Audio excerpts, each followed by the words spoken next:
ایک اہم مسئلہ جو خبر افاضہ اور خبر مشہور جس کو کہتے ہیں، اور اعلیٰ حضرت نے جو ہے اس کو پانچواں ذریعہ بتایا ہے ثبوت ہلال کے لیے اپنی کتاب میں،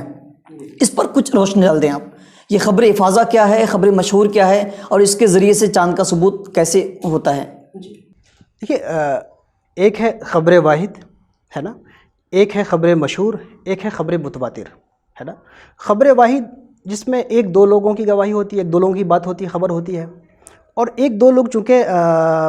ان پہ زیادہ گمان ہوتا ہے کہ یہ جھوٹ بول سکتے ہیں، ہے نا۔ اور ایک ہے خبر متواتر کہ اتنے لوگوں نے گواہی دے دی، اتنے لوگوں نے گواہی دے دی کہ جس کے بعد کسی طرح کا شک و شبہ نہیں رہتا ہے، ایک یقینی کیفیت پیدا ہو جاتی ہے، آپ کے اندر خود ایک یقین کی کیفیت ڈیولپ ہو جاتی ہے۔ خبر مشہور دونوں کے بیچ کی چیز ہے کہ ایک دو نہ ہوں بلکہ زیادہ ہوں، چند لوگوں نے اگر کوئی بات کہی، ہے نا، چند لوگوں نے اگر کوئی بات کہی تو اور اتنے زیادہ ہیں کہ جس میں اب شک و شبہ تقریباً ناپید ہو جائے، شک و شبہ تو پھر بھی رہیں گے لیکن تقریباً ناپید ہو جائیں، ایک یقینی کسی کیفیت پیدا ہونے لگے۔ اتنے متعدد لوگوں نے الگ الگ بات کہی کہ دو لوگ ادھر سے آئے، دو لوگ ادھر سے آئے، دو لوگ ادھر سے آئے، مختلف ذریعے سے، ہے نا۔ مثال کے طور پر آپ کے یہاں چاند ہوا اور یہ خبر آپ کے بھائی نے بھی بتایا، آپ کے پڑوسی نے بھی بتایا، یا آپ کے ابا نے بھی بتایا، آپ کے چچا نے بھی بتایا، آپ کے قاضی صاحب نے بھی بتایا، اتنے لوگوں نے بتا دیا کہ اب ذرہ برابر بھی اس پہ کوئی اعتبار نہیں ہے۔ تو خبر واحد سے اوپر اور خبر متواتر سے نیچے کی چیز ہے خبر مشہور، کہ خبر مشہور اگر ہو جائے تو چونکہ مطلقاً خبر، اب یہاں پہ بات اس لیے کہانی پڑ رہی ہے کہ خبر واحد معتبر نہیں ہے، چاند کے باب میں خبر واحد معتبر نہیں ہے، خبر متواتر معتبر ہے، اور خبر متواتر عام طور پہ ہوتا نہیں ہے۔ تو خبر مشہور معتبر ہے کہ چند مقامات سے چند الگ الگ لوگ آپ سے بات کریں، آپ کو بتائیں،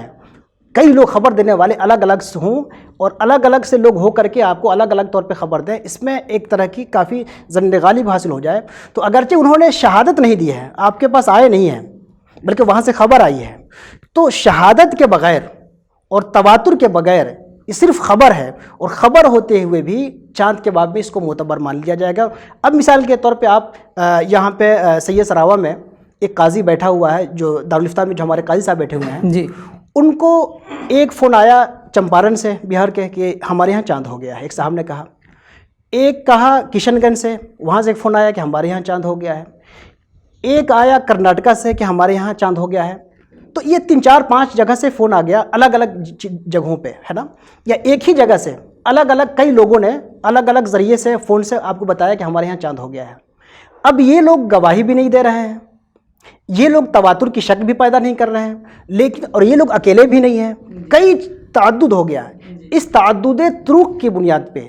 جو شک اور شائبہ تھا یہ کافی حد تک کم ہو گیا، اس کو خبر مشہور کہتے ہیں، اور اس کو معتبر مانا جاتا ہے۔ رویت کے باب میں بھی ہے کہ اگرچہ خبر ہے لیکن اس کو درجہ اس کا بڑھا دیں گے، خبر مشہور چکے ہیں اس لیے اس کو ثبوت ہلال میں معتبر مان لیا جاتا ہے۔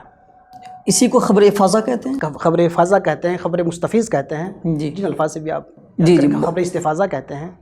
جی، خبر مستفیض، خبر افاضہ اسی کو کہتے ہیں، اور اعلیٰ حضرت نے جو ہے اس کو ذکر بھی کیا ہے، خبر افاضہ کو تسلیم بھی کیا ہے چاند کے ثبوت کے لیے، اور ظاہر سی بات ہے تسلیم ہونا بھی چاہیے کہ ہمارے پاس مان لیجئے کہ واٹس ایپ بھی ہے، فیس بک بھی ہے، ٹویٹر بھی ہے، ہر طرح سے لوگ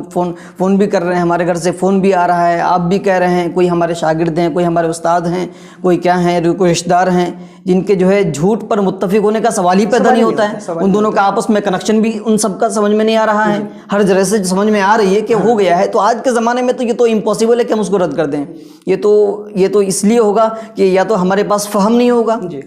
یا تو جس کو آپ نے کہا شعور نہیں ہے، فقہی شعور نہیں ہے، یا پھر یہ ہے زمانی شعور نہیں ہے، زمانی شعور نہیں ہے کہ آپ جو ہے ویڈیو وغیرہ کی حقیقت کو نہیں جانتے ہیں کہ اس میں ہوتا کیا ہے وغیرہ وغیرہ۔ بہرحال بہت بہت شکریہ۔